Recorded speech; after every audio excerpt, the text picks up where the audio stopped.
Hey everyone, ready to dig in. We're tackling micromanagement today, and let me tell you, this one hits home for a lot of us. I'm really curious to see what we uncover as we go through these articles from Pluralsight and Breathe, especially with that piece you shared about remote work thrown in. It always surprises me how something as, I don't know, as subtle as micromanagement can really drain a team's energy, not just productivity, but like their whole creative spark too. It's insidious, isn't it? Like a Yeah. slow poison seeping in.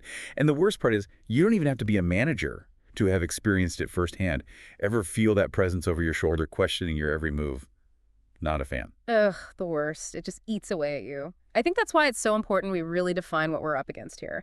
Before we even get into the why it's bad stuff, we need to know what it actually looks like in action. For sure. Yeah. Because there's a huge difference between like a manager offering some helpful pointers and then bam, practically doing the job for you, which, by the way, that Pluralsight article really nailed that point. Totally. They're basically saying micromanagement boils down to a manager trying to seize control of every little detail of their employees' work. And here's the kicker, most of the time, these micromanagers don't even realize they're doing it. Or, get this, they actually think they're doing everyone a favor, just trying to smooth things along. It's almost like good intentions gone rogue. Yeah. And speaking of things going wrong, Pluralsight lays out 7 major dangers of micromanagement. Do you think some are worse than others? Oh, without a doubt. If I had to pick the most critical one, it's got to be that breakdown of trust. Like, that's the bedrock of any solid relationship, wouldn't you say? Once that crumbles, forget it. Everything else goes down with it. The Breathe article really honed in on this from the employee's point of view, talking about how demoralizing it is to constantly feel under suspicion. You know, it's like that time I sent an email and no joke, immediately got bombarded with messages asking for status updates. Yeah. Like, did they think I wasn't actually going to send it? Made me feel like they doubted everything I did? Exactly the kind of scenario they highlight. That whole Big Brother is watching vibe creates this anxiety and distrust, which is, needless to say, not exactly the secret sauce for creativity or risk taking. So it goes beyond just feeling annoyed or like overly managed. It really impacts how willing people are to take initiative. 100%. And this ties directly into another big danger from that Pluralsight article, creating employees who are way too dependent. When you're constantly second-guessed, told what to do at every turn, you start doubting yourself, become afraid to make even the smallest decision on your own. It's a vicious cycle. It's like you're almost micromanaging someone into a state of, what's it called, learned helplessness, which at the end of the day hurts both the employee and the manager. You said it. And that takes us to another danger that can really burn everyone out. Obviously, being on the receiving end of constant scrutiny is draining and demoralizing. But for the micromanager, equally, if not more, exhausting. They're constantly on high alert, worried about every little thing. And that constant vigilance. Talk about a recipe for burnout. It reminds me of this one time. Yeah. And that constant vigilance. Talk about a recipe for burnout. It reminds me of this one time when I had this boss, right?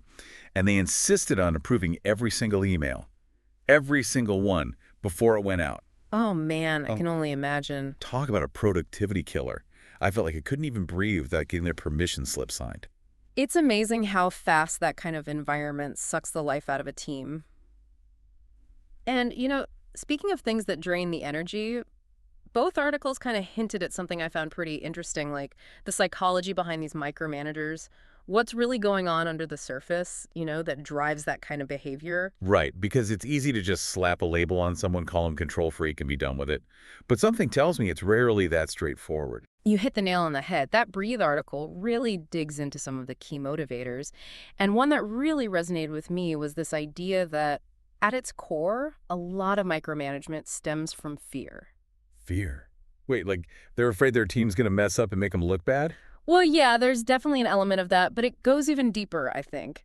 Picture this.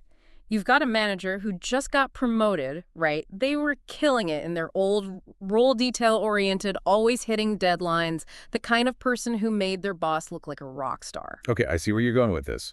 They get the promotion, but now they're responsible for an entire team's performance, not just their own little bubble of work. Exactly. And suddenly all those past successes, all that validation they've gotten, it feels precarious. They're terrified of their team messing up because, in their minds, it reflects directly on their ability to lead. So instead of, trusting the team to do what they were hired to do, they clamp down. trying to control every little detail to avoid even the slightest possibility of things going sideways. It's like they're trying to micromanage their own anxiety in a Yeah. way. That's a really good way to put it. And the ironic part is, as we've been saying, that lack of trust, that lack of autonomy often leads to more mistakes, tanks morale, and ultimately creates a less successful team. It's a self-fulfilling prophecy, really. Wild how often that happens, right? Our fears end up creating the very things we were afraid of in the first place. This whole fear of failure thing. It makes me think about another point the Breathe article brought up, how micromanagers often have a really tough time with delegation. Oh, for sure. If you're terrified of things going wrong, letting go of even the smallest task can feel incredibly risky.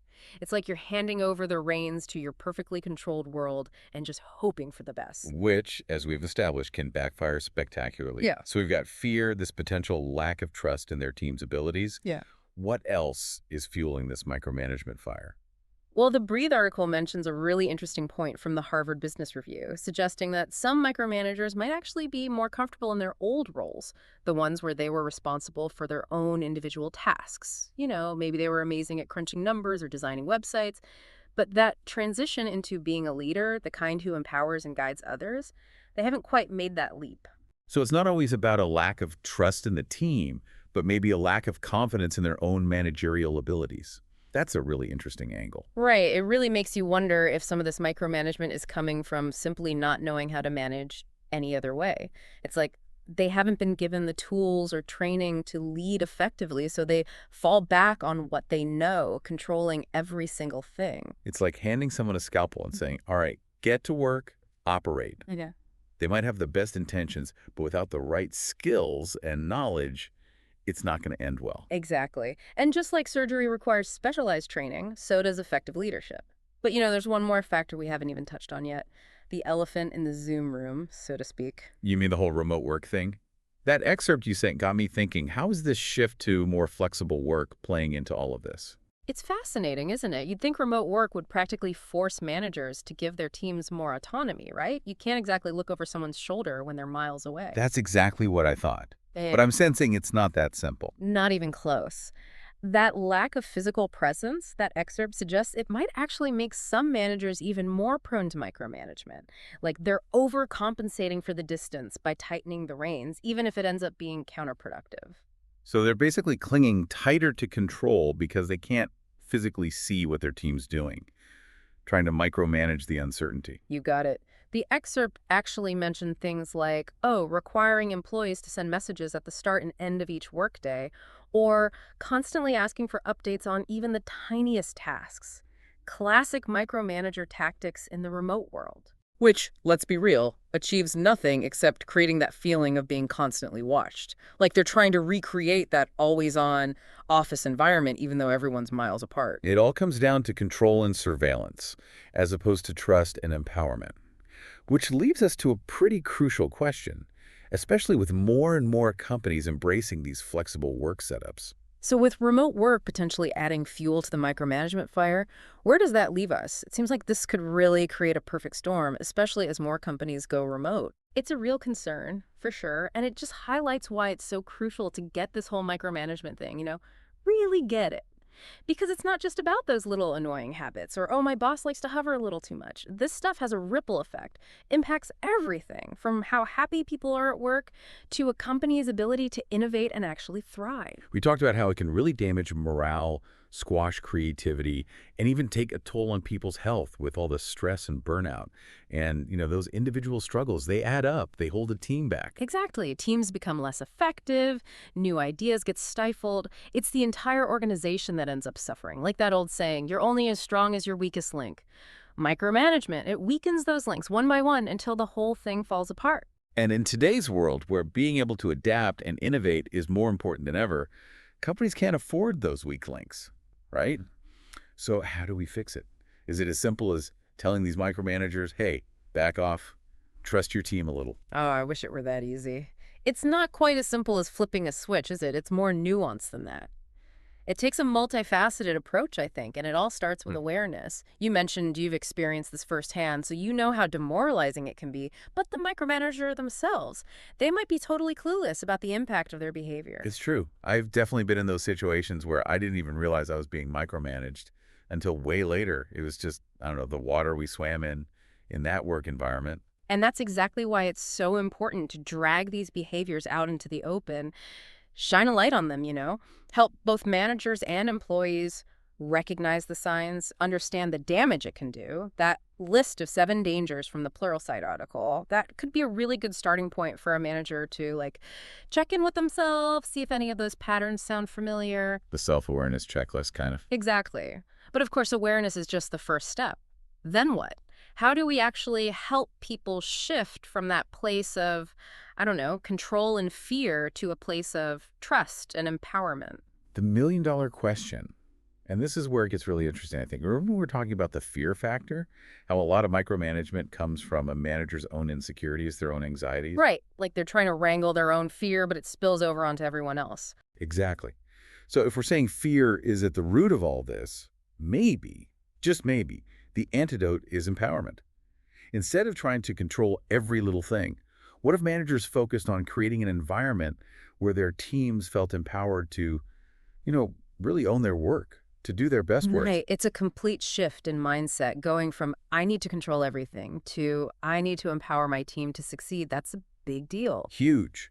It takes a lot to let go of that need for control, to trust that your team has the skills, the motivation, to actually do what you hired them to do. And that means being crystal clear about expectations, making sure they've got the resources they need, and then this is crucial, backing off, giving them the space to actually do their thing. Creating a culture where people feel trusted, respected, supported, which, at the end of the day, is what allows people to thrive and really do their best work. 100%. And the best part, this shift, it's not just good for the team, it's good for the manager too. They finally get to step off that hamster wheel of fear and control and focus on the more, strategic stuff, things like mentorship, professional development, really building that collaborative team environment. Everybody wins. And honestly, that sounds a whole lot more fulfilling than constantly breathing down people's necks, second-guessing every decision. Tell me about it. Plus, it's just a way more effective way to lead, especially in today's world where things are changing all the time. So to wrap things up, it sounds like the big takeaway here is that micromanagement isn't just like an annoyance. It's actually harmful on so many levels. But There's hope. by understanding what makes a micromanager tick, by really cultivating a culture of trust and empowerment, and by making sure both managers and employees have the tools they need, we can create workplaces where everyone feels valued, respected, and inspired to do their best work. Wouldn't that be nice? It would be a game changer, for sure. Moving towards a more human-centered way of working, where trust, autonomy, collaboration, those are the guiding principles. Now that's a future worth striving for. And on that note, here's something to chew on as you go about your day. If micromanagement often comes from a place of insecurity, could empowering leadership be the key to unlocking a more fulfilling, more productive work experience for everybody involved? Think about it.